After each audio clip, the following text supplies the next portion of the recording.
Muy bien, continuamos. Contaminación es por aporte de elementos químicos, físicos o biológicos por acción humana, puede ser directa o indirectamente. Frente a este problema que existe en el Perú y a nivel mundial, solo queda impulsar desarrollo sostenible, que es reutilizar el agua residual, el agua de desagüe, el agua que empleamos al ducharnos, debe ser tratada previamente para utilizar, para regar jardines, reutilizar, para regar jardines, reciclar contaminantes. Mira, ve, el agua contaminada produce diarrea, cólera, problemas en la piel, vómitos, parasitosis, etc. Es real. Suelo. ¿Qué es suelo? Primero, es un recurso natural semi-renovable. Lo que se regenera es lo orgánico. Suelo está conformado por grava, arena, limo, arcilla. No, vamos a escribir, a ver. Es un recurso vital. Suelo simplemente es un recurso vital. Por ejemplo, tiene grava, arena, limo, arcilla y tiene también gusano de tierra o lombriz de tierra. Existen bacterias, existen hongos, ¿sí? Hongos, hay humus, materia orgánica en descomposición. Entonces, el suelo es un agregado de minerales inorgánicos y orgánicos. También hay materia viva, etc. Dice, es un ser natural estructurado. Tiene color negro, tiene horizonte A, horizonte B y horizonte C. Tiene capas. Y para hablar de suelo, tiene que tener 3 horizontes. Si solamente existe, vamos a suponer, horizonte C y B, no puede soportar vida vegetal. No puede soportar vida vegetal. Para que soporte vida vegetal, tiene que tener horizonte A, B y C. ¿Sí? Soportar vida vegetal. Está estructurado. El suelo se encuentra en constante cambio. Cambio. El suelo es producto de la evolución. Suelo. Antes fue roca. Roca. Horizonte C es roca. Y esta roca, al exponerse a los agentes erosivos, a los agentes de la meteorización, se va fragmentando. Y cuando el suelo ya tiene 3 horizontes, C, B y A, puede soportar vida vegetal. El suelo es producto del cambio. Factores que intervienen en su formación. Clima. En clima templado, suelos chernocen. En latitudes medias predomina suelos chernocen. Suelos negros con alto contenido de humus. Suelos negros. ¿De acuerdo? Aquí vamos a borrar. Humus.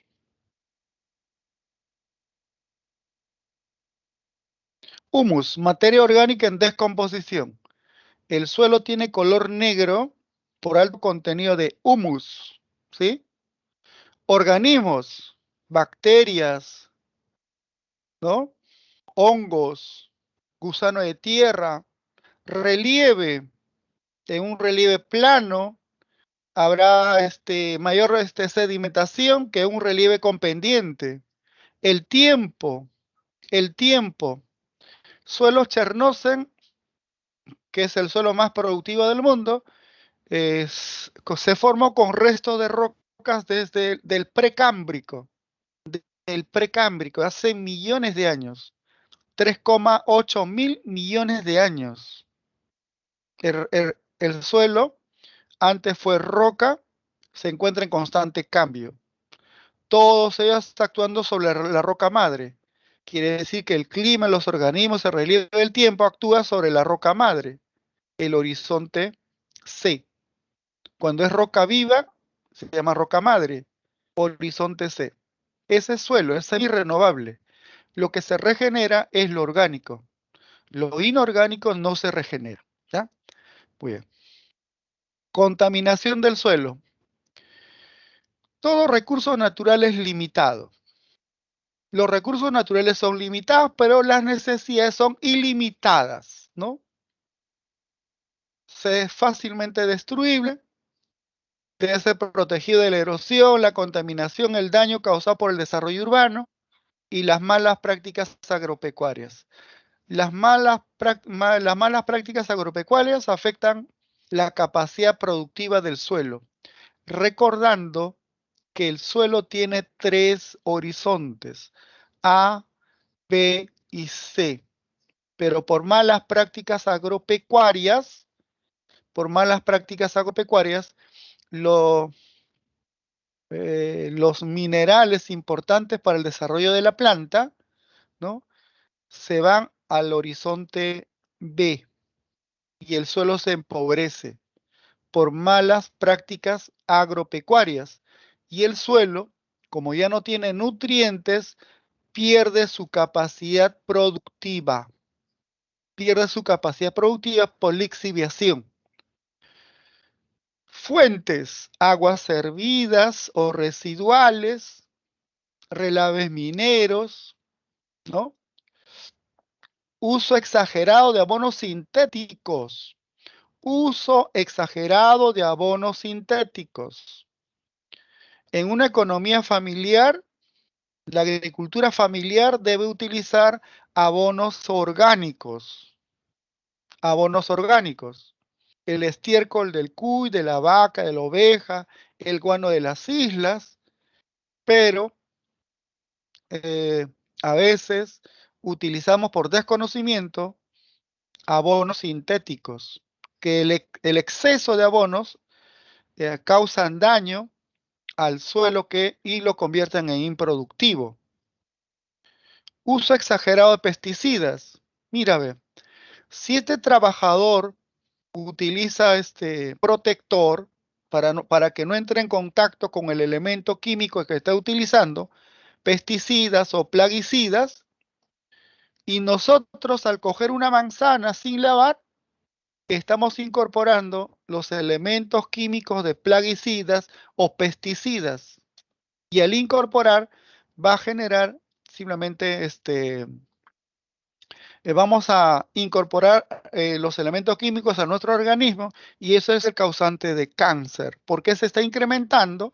Porque consumimos alimentos de origen industrial donde se empleó plaguicidas, pesticidas, abonos sintéticos. En cambio, una persona que cultiva su producto con el excremento del cuy, de la vaca o de la oveja, vive más tiempo, tiene buena salud, etc. Esto es un problema del siglo XXI, ¿no? Consecuencias: pérdida de productividad. Lo que antes producía en un hectárea, vamos a suponer, producía 50 sacos de papa, ahora produce 10 sacos de papa. Pérdida de la productividad, ¿no? Muerte de los organismos útiles. Organismos útiles, gusanos de tierras, bacterias, son hongos, ¿no? ¿De acuerdo? Y concentración de plaguicidas en la cadena alimenticia. Genera cáncer. Es real. Por lo tanto, ¿qué nos queda? Desarrollo sostenible. Utilizar abonos orgánicos. El guano de las islas. Practicar rotación de cultivos. Debo cultivar maíz.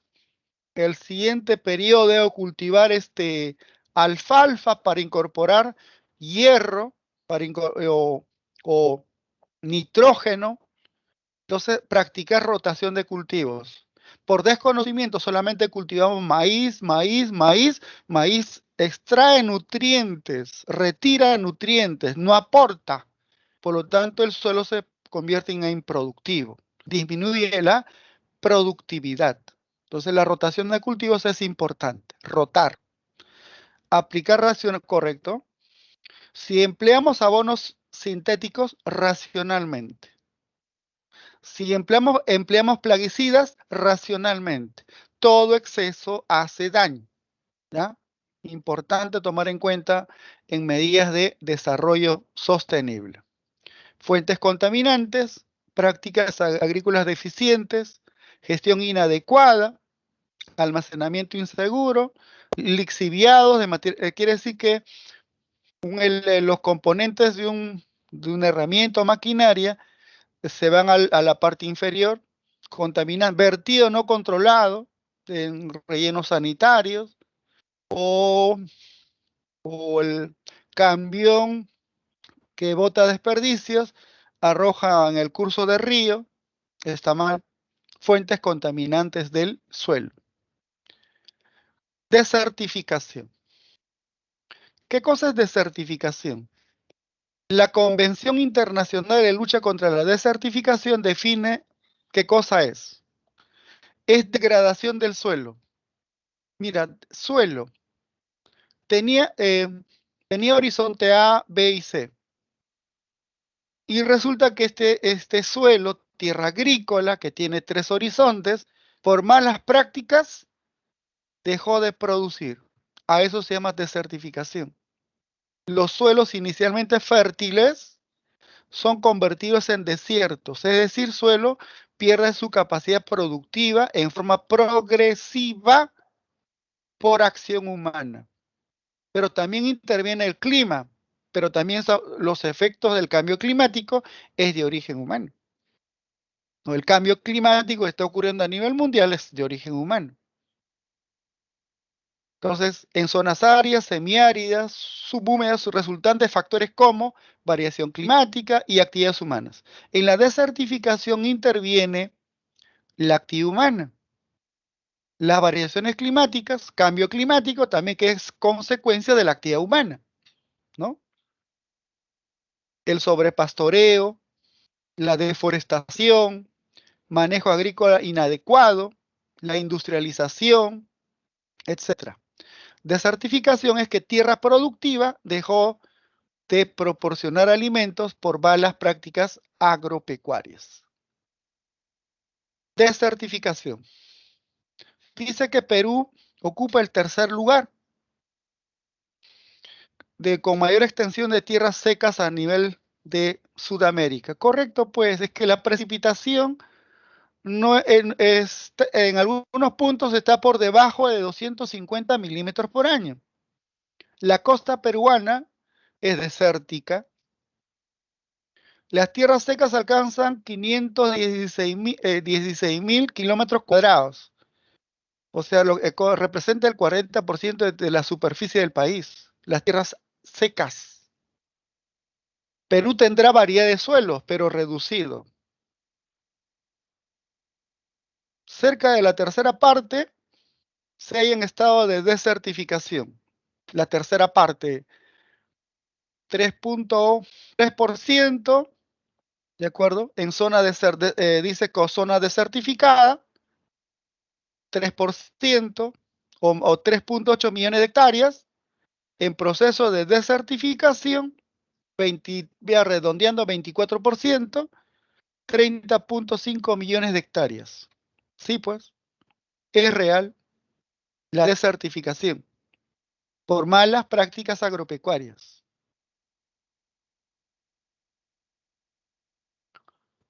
Factores antrópicos, causante de la desertificación. En la costa norte.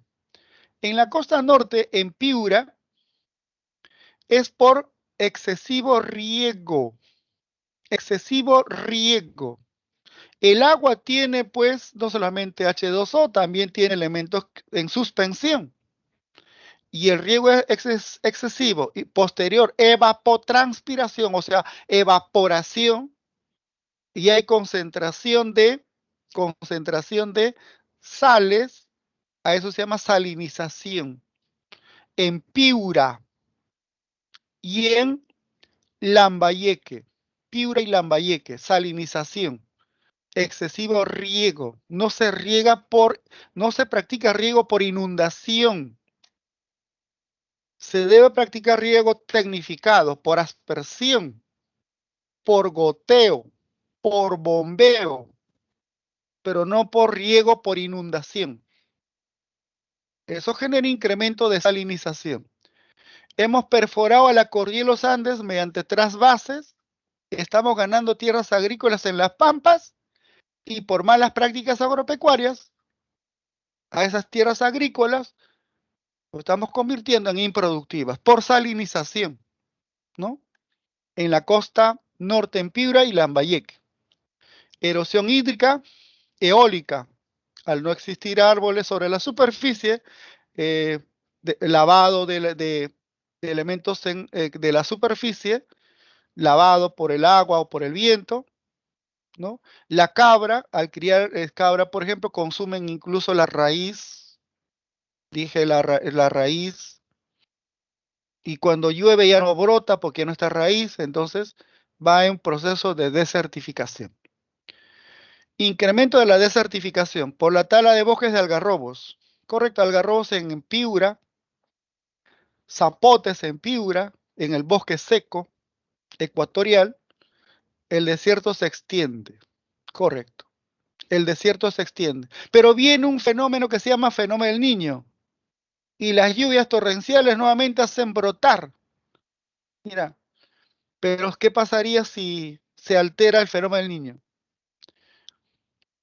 Retrocede la corriente del Niño hacia la parte norte, retrocede. Esa zona se convierte en desierto por falta de lluvias. En la zona costa central y sur, erosión eólica, fluvial. Ya está. Es un problema de desertificación. En las vertientes occidentales, mirando hacia el Pacífico, vertientes occidentales mirando al Pacífico, el sobrepastoreo, ¿ya? Sobrepastoreo. Si las lluvias son veraniegas y al criar vacas o cabras o ovejas, arrasan con todo, por lo tanto, esa zona puede convertirse en zona árida, zona desértica, y con el cambio climático se altera todo. En los valles interandinos, esto ya es en la zona andina, en la sierra peruana, una cordillera occidental con la cordillera oriental, valles interandinos, y mesetas altoandinas, producto de fallamiento, ¿no? En la zona andina, dice erosión hídrica fluvial-pluvial.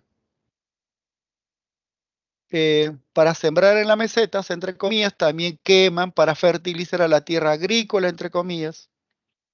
Pero ya el Ministerio de Agricultura está interviniendo, está orientando a los campesinos que eso no se hace, es perjudicial. El sobrepastoreo no. Podemos desarrollar ganadería intensiva, criar ganado de raza, pero en espacio reducido, dividirlo en 4 partes. En una época criamos en esta zona y la hierba tiene menor altura, pasamos a las vacas a esta zona, ¿no? Y esta zona comenzamos a regar por riego tecnificado y así. Entonces sí se puede, pero si solamente en una cerca criamos vacas y la vaca se desplaza por cualquier lugar, entonces va a arrasar con todo, con la cabra o la oveja, y eso no es correcto. Entonces tenemos que enseñar a los campesinos cómo se crían animales de raza, que ya se está impulsando con apoyo de organismos internacionales en la zona de Cusco, en Ayacucho, en Puno, y debe expandirse por toda la zona andina. Contaminación de relaves mineros, es real, se altera todo, no solamente el curso del río, también suelo, también aire, ¿no? Eso es. En la selva alta, erosión hídrica. Sabemos que la selva alta es la zona más lluviosa del Perú. Es la zona más lluviosa del Perú. Y con pendiente, excesiva pendientes. Producto de las lluvias torrenciales, erosión. flujo torrencial, los huaicos. Entonces el suelo superficial hace un lavado y se empobrece. Y pérdida de fertilidad por prácticas agrícolas. Al quemar arbustos, la lluvia hace un lavado de nutrientes y el suelo se empobrece y el colono se desplaza a otro espacio para continuar deforestando y así poder cultivar y así mantener a la familia que tiene o está a su cargo. En la selva baja tenemos pérdida de fertilidad. Sabemos que se puede cultivar en, en altos, en restingas, ¿no? Y se puede cultivar en barriales o barrizales o playas, pero estacionalmente. Estacionalmente. En los altos es zona agrícola o es de ciudades, pero debemos practicar siempre la racionalidad. Ya debemos aplicar ciencia en todo el espacio peruano. Erosión fluvial, la selva baja la precipitación está por encima de 2.500 milímetros por año, por lo tanto erosión fluvial. Y esas lluvias generan incremento del caudal de los ríos y en los ríos, al incrementar el caudal, generan desborde, ¿no? Y al desbordar se arrasan zonas agrícolas, erosión fluvial. Las malas prácticas agropecuarias, eso es real, ¿ya? Eso es desertificación. Conclusión, ¿qué cosa es desertificación? Que una zona agrícola ha perdido su capacidad de producir por acción humana. Para impulsar en nuestro espacio, eh, para combatir la desertificación, solo nos queda impulsar el desarrollo sostenible, luchar contra la desertificación, coordinar gestión de las tierras y los recursos hídricos con ANA, Autoridad Nacional del ANA, y los gobiernos regionales, los gobiernos locales, los usuarios de agua, los regantes, la sociedad civil, las comunidades campesinas, bajo la dirección de ANA, ¿no? Muy bien. Proporcionar a las comunidades locales los medios necesarios. Haya riego tecnificado, claro, por comunidad campesina, un reservorio en miniatura, con riego tecnificado, con asesoría de los expertos en la materia. Entonces, todos lo desarrollamos. A ellos le va bien a la costa, le va bien a la selva, es importante. Y nos va bien a todos, a todos, no solamente a un grupo. Apostar por modos de vida alternativos que no dependa del uso tradicional del suelo. Por ejemplo, la acuicultura. Criar peces en cautiverio, en zonas secas, agricultura de invernadero, ya es lo que se practica en China, en Japón, en Corea del Sur, no en Alemania, ¿correcto? Entonces, reemplazar una agricultura vertical, invernadero, o tener frutas, o verduras en el techo de nuestra vivienda, ¿no? Entonces, sí, hay medidas para enfrentarnos, pero tenemos que invertir en ciencia. Clave número 1 de geografía es B. Bueno, 2 es casa, 3 es dado, aquí está planta. Esta es una minería Milpo.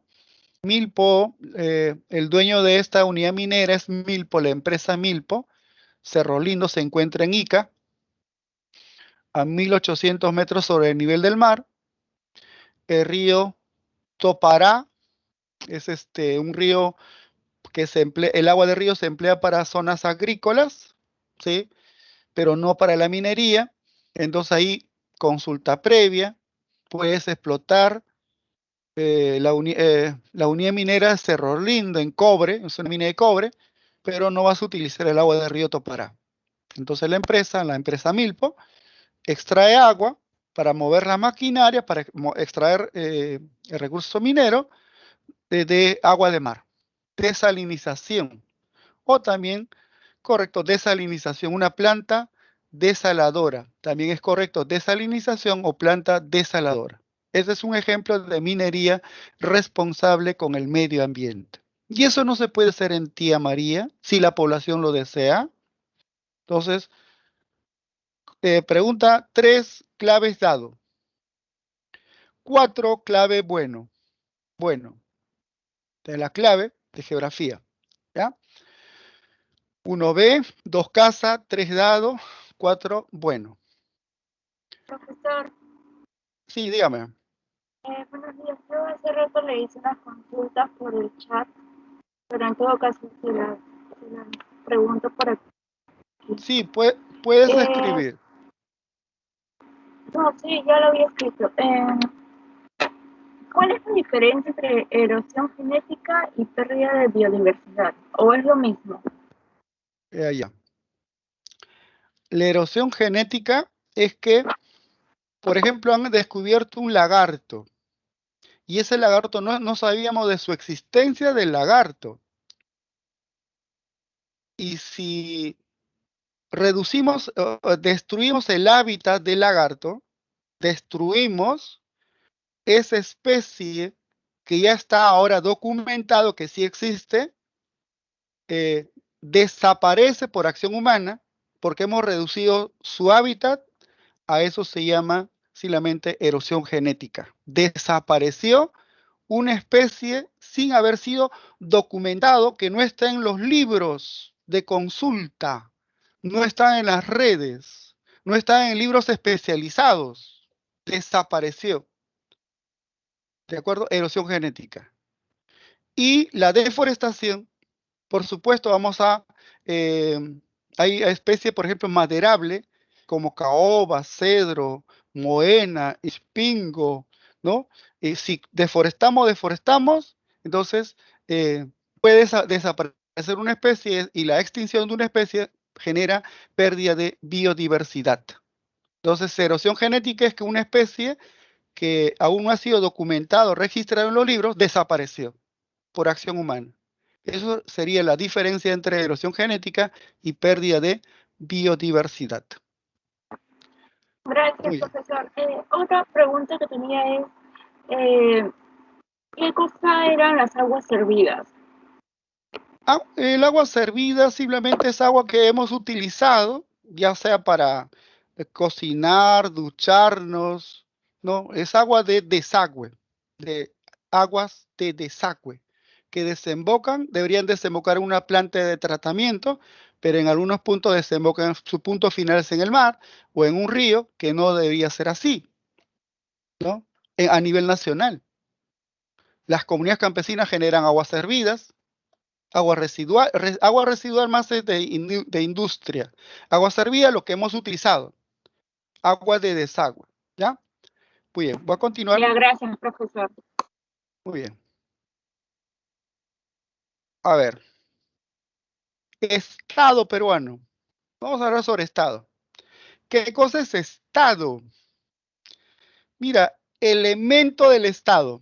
Pregunta clásico. Elemento del Estado. Nación. Política. Territorio. Jurídica. Mira, nación, conjunto de personas. Jurídica, soberanía.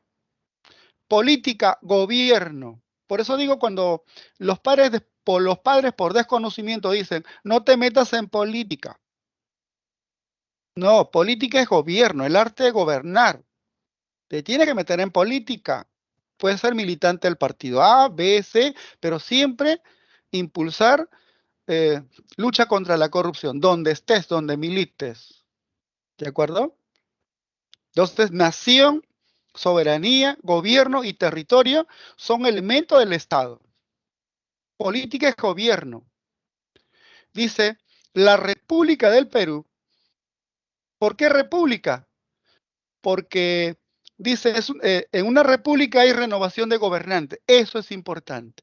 La República del Perú. O sea, en el Perú, cada 5 años o cada 4 años renovamos autoridades. Nosotros elegimos.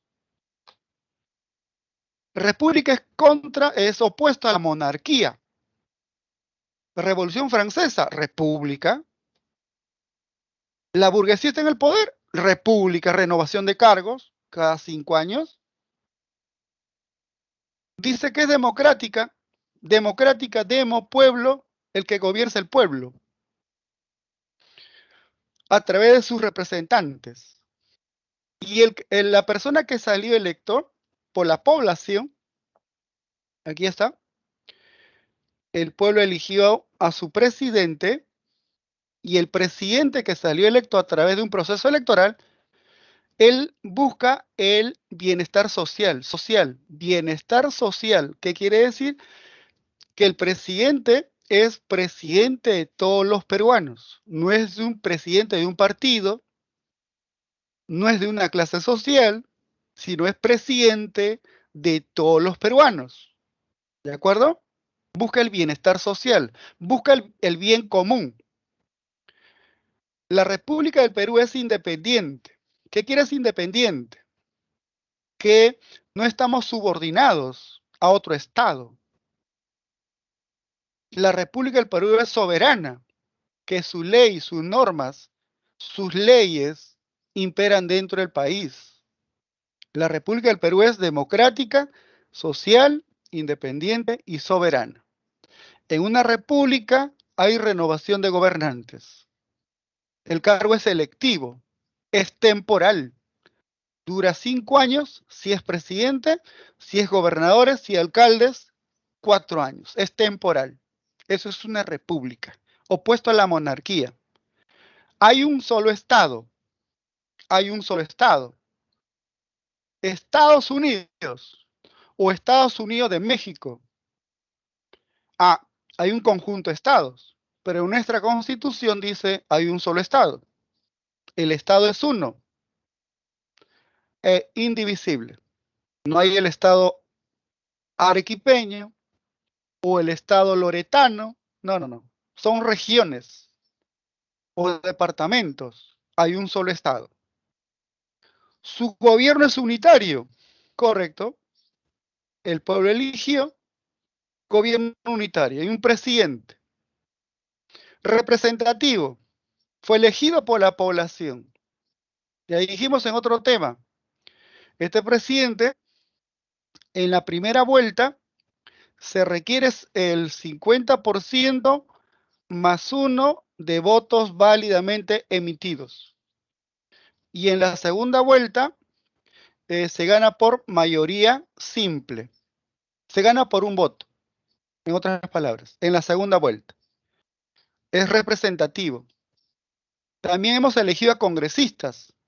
Su gobierno es representativo y descentralizado. Aparte de gobierno nacional, hay gobierno regional y hay gobiernos locales. ¿Sí? Gobiernos regionales, gobiernos locales se refiere a alcaldes provinciales, distritales. Muy bien. El poder emana del pueblo. Claro, la República del Perú es democrática. El poder emana del pueblo. El pueblo le da poder a un representante. ¿Sí? El pueblo elige a su representante a través de sufragio. Quienes la ejercen lo hacen con las limitaciones y responsabilidad. Quiere decir que el presidente, por más que sea presidente, está sujeto a la ley. ¿De acuerdo? Tiene limitaciones. Como los congresistas tienen limitaciones, el presidente también tiene limitaciones.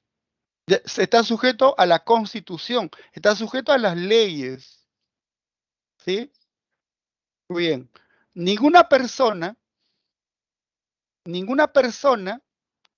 organización política, Fuerza Armada, Ejército, la Marina, Aviación o Policía Nacional o sector de la población puede arrogarse del ejercicio de este poder.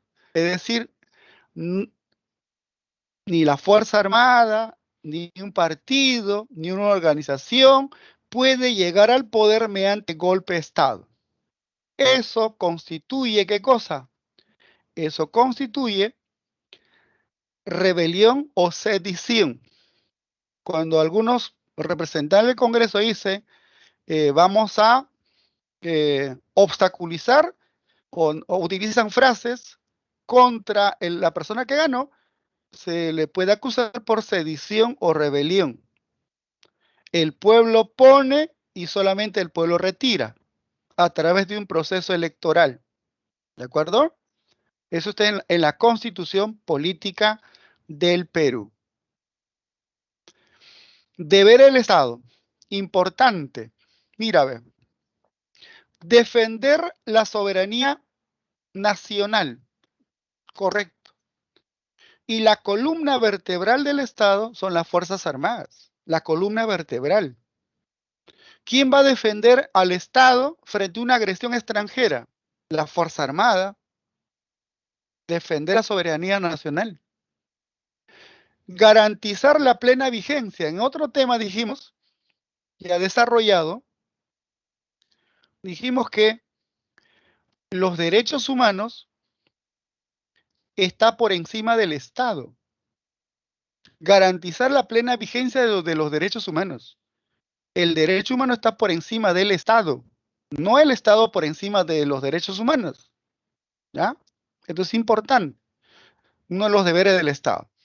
Proteger a la población. Quiero hacer turismo interno. Quiero viajar a la selva, a la zona selvática o a la costa, pero quiero seguridad. Es deber del Estado darnos protección, darnos seguridad, ¿no? Promover el bienestar. Bienestar no para sino para todos, ¿sí? Para todos los grupos sociales, promover el bienestar. Muy bien.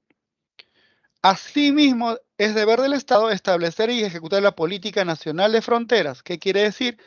Poblar la zona fronteriza con personas que tienen identificación con el Estado peruano, que defienden intereses del Estado peruano, porque es el representante del Estado frente a otro Estado.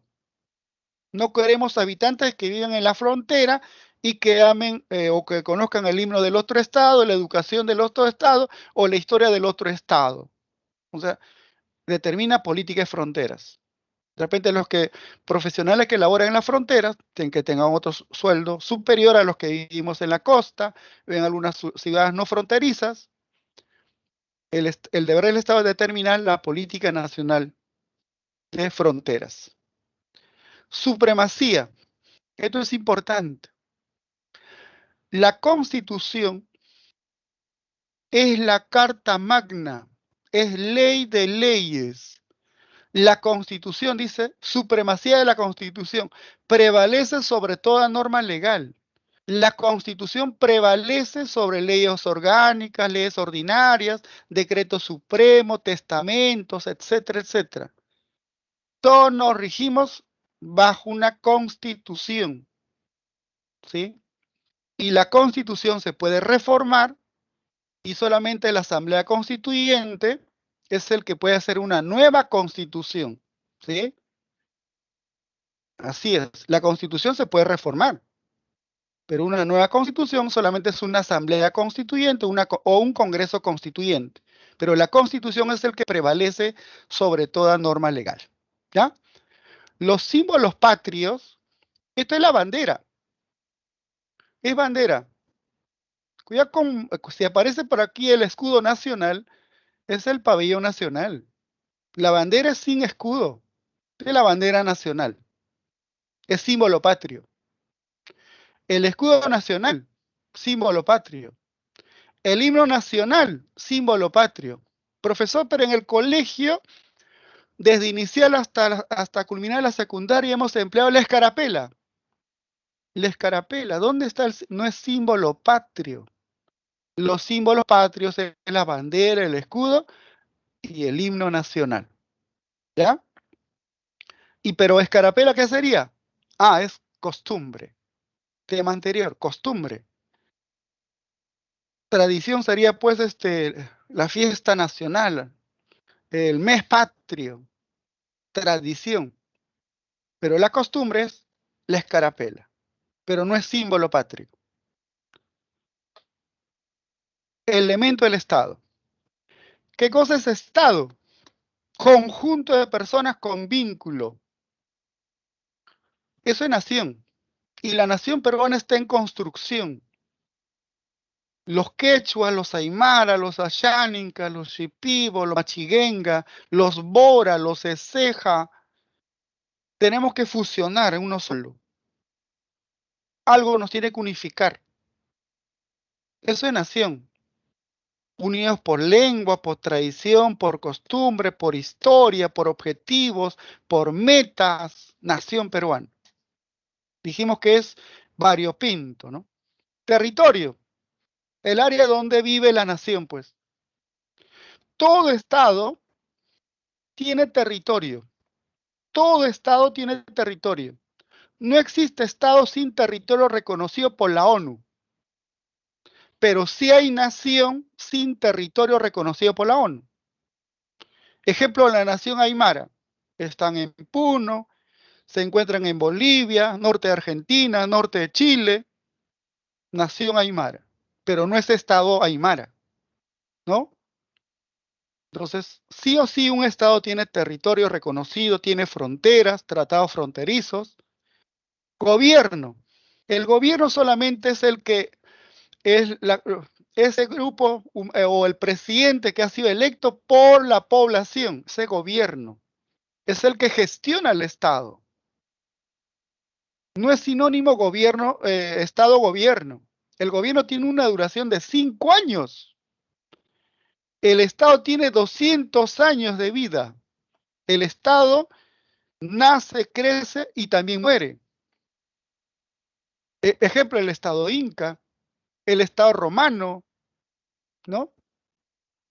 Entonces, para que no desaparezca, tenemos que fusionarnos, tanto interna, externamente, fusionados, aceptar la diversidad, practicar la interculturalidad, ¿no?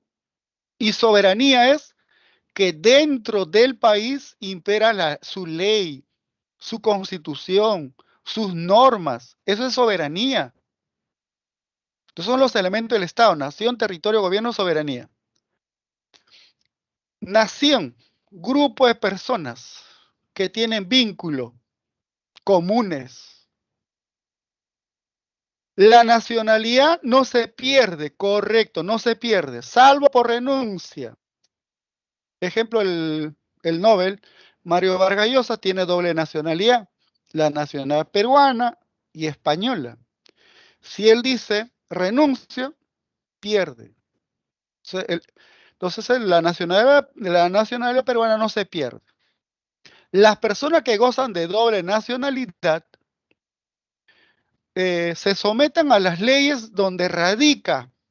Si el peruano radica, tiene doble nacionalidad, radica en Argentina, se somete a las leyes de Argentina. Si el peruano radica en el Perú, pues se somete a las normas del Perú, los que gozan de doble nacionalidad. Nacionalidad peruana por nacimiento. Eso se entiende. Todo lo que hemos abierto nuestros ojos en el territorio nacional. Pero también incorpora como información, también lo son los nacidos en el exterior. Los nacidos en el exterior, de padre o madre peruanos. De padre o madre peruanos. Tienes un primo o un tío que está en Chile y ahí nació pues el hijo del tío. Pero el tío registró a su hijo que nació en Chile en el consulado peruano, pero inscritos en minoría de edad en el consulado peruano. Entonces sería también es peruano por nacimiento, ¿sí? Muy bien. Por naturalización, los extranjeros que expresan su voluntad de serlo, ¿no? Quieren ser peruanos y o sobresalen en el deporte o sobresalen en investigación, pero radica en el Perú. El gobierno solicita que nos represente en los Juegos Panamericanos. El gobierno le confiere ese honor. Si él acepta, es peruano por naturalización. Por opción, los extranjeros residentes desde los 5 años ingresó al país cuando tenía 5 años y ahora tiene 18 años. Puede solicitar la nacionalidad peruana por opción, porque quiere ser peruano. Se ha adaptado a las costumbres, tradiciones del Perú. Ha sido aceptado y habla como peruano. El extranjero residente por 2 años, como mínimo, en matrimonio con peruano. Una colombiana contrae matrimonio con un peruano, radica mínimo 2 años, ya, nacionalidad peruana por opción. ¿Sí? O un venezolano con una peruana por opción. ¿Ya? O un español con un peruano o una peruana por opción. Los extranjeros hijos de padre o madre peruanos que a partir de su mayoría de edad manifiestan su voluntad de serlo. Hijos de extranjeros. Cuando adquieren la mayoría de edad, quieren ser peruanos. Por opción. Eso sería sobre la nacionalidad peruana y el concepto de nación. ¿Ya? Muy bien. Elemento del Estado, territorio. Es la extensión territorial. Mira, ve. 1.285.000. Es suelo, subsuelo, el dominio marítimo y el espacio aéreo que la cubre. ¿Ya? Todo, el espacio aéreo. Y el territorio de un Estado, que también ya se explicó, es inalienable e inviolable, que no está inalienable que sí que no está en venta. Inviolable, fuerza extranjera no puede ingresar a nuestro territorio sin la autorización del Congreso peruano. ¿Sí? Si ingresa sin autorización es declaratoria de guerra. Otros elementos, gobierno. El gobierno actual, el presidente actual, gobiernos regionales y gobiernos locales, autoridades, administran y dirigen a un Estado. El gobierno es el que administra o dirige al Estado peruano. ¿Sí? Puede ser nacional, regional o local. El gobierno es unitario, ya dijimos, hay uno solo, representativo y descentralizado. Y hay una división de poderes, legislativo, ejecutivo y judicial. ¿Sí? Muy bien. Gobierno es ese grupo de personas que están administrando, están gestionando al Estado. Soberanía es la capacidad de ejercer poder. ¿Y quién ejerce poder? El gobierno de turno dentro de un determinado territorio, sin aceptar la subordinación de otros estados. América Latina era el patio trasero de Estados Unidos, ahora por lo menos entre comillas, no. O sea, no acepta, no es subordinado. La ley peruana impera dentro de nuestro país. Soberanía. ¿Y quién debe hacer respetar la ley? El gobierno de turno, ¿no? Muy bien. Otros elementos, como ya dijimos, otros idiomas oficiales, todas las lenguas que se hablan en el Perú es oficial, en el lugar donde predomina, ¿sí? Muy bien. Y respetar las lenguas que confieren identidad y practicar la interculturalidad. La defensa jurídica del Estado, o sea, el abogado del Estado, respondes así, es el procurador público. El procurador público defiende al Estado peruano. Es el abogado del Estado peruano. El procurador no defiende al gobierno o al gobernador. No, defiende al Estado peruano. Es el abogado del Estado. Poder legislativo, ejecutivo, judicial, órganos constitucionales autónomos. Quienes ejercen la defensa jurídica del Estado, de acuerdo a las leyes y demás leyes. ¿De acuerdo? Muy bien. ¿Quién nombra a los procuradores? El Ministerio de Justicia y Derechos Humanos.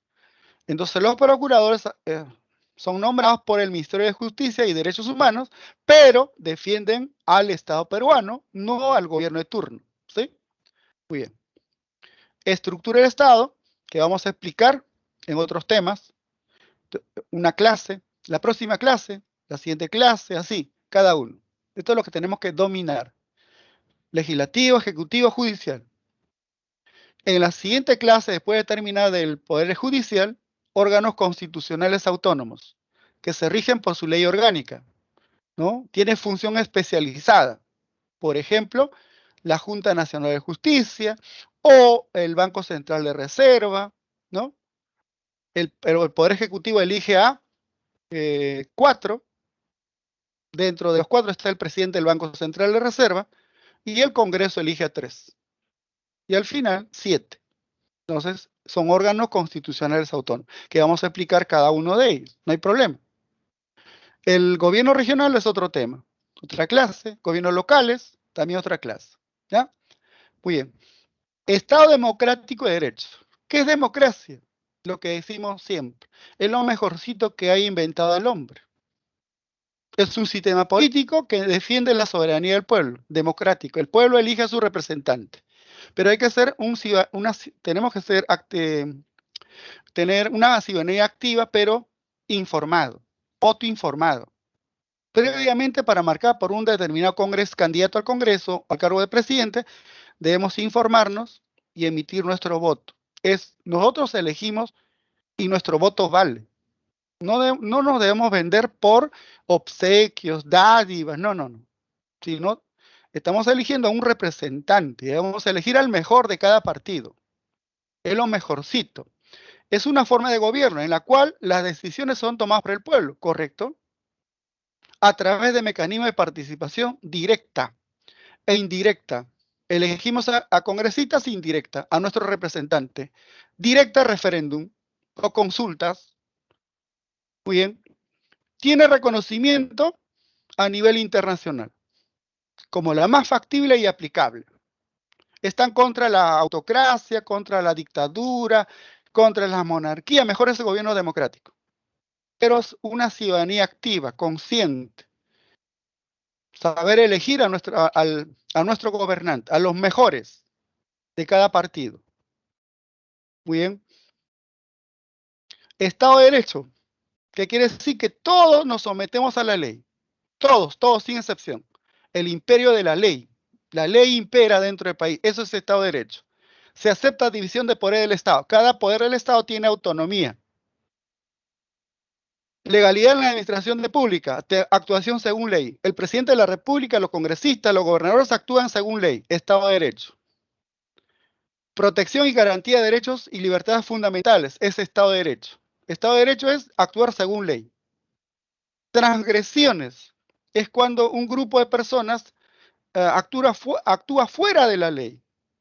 Son todas aquellas acciones o omisiones cuyo fin va encaminado a destruir la organización del Estado. Por ejemplo, incremento de la delincuencia.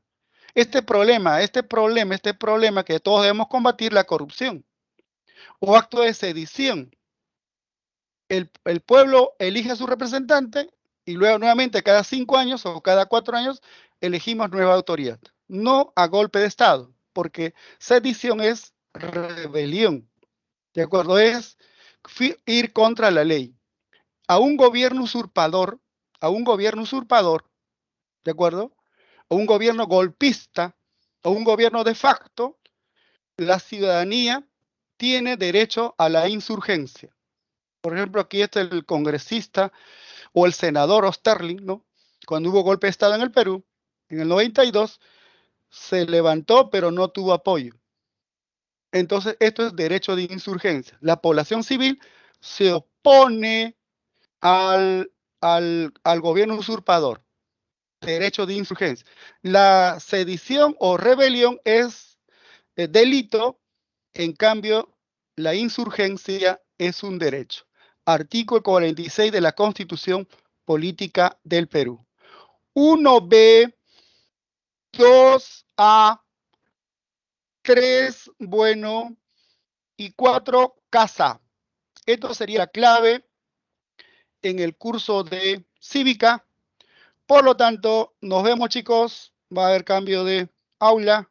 Nos vemos en la próxima clase. Listo, nos vemos.